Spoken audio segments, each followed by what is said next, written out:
So yesterday I podcasted about recently having recorded the 200th guest episode of Being at Work. I still can't believe that.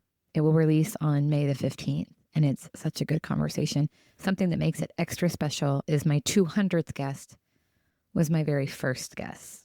When we launched 6 years ago, Trey Willis was my very first guest. Trey is a chief technology officer for a tech company based in, I think the company's based in Boston, but Trey is in St. Louis. And I worked with him many, many years ago when I was leading a leader development program, and we have stayed connected.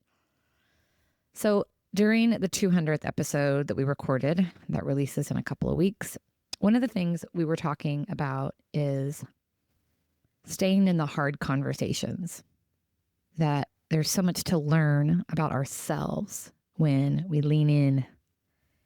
And he was talking about, particularly in relationships that are really important to him. So he was talking about in his relationship with his wife, how he is so committed to understanding what she's saying, particularly when it's challenging, when it's emotionally charged. He talked about being committed to understanding the person you're talking to. And when I probed into that to try to understand why, he said this. He said, her experiences are not the same as mine, and they are equally as real. So the only way that I'm really going to understand her and her experience is by really being committed to understanding. I mean, what an important belief to drive that staying in the hard moment.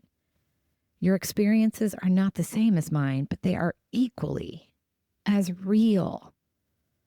It is such an important growth point for me because I want my people to be okay.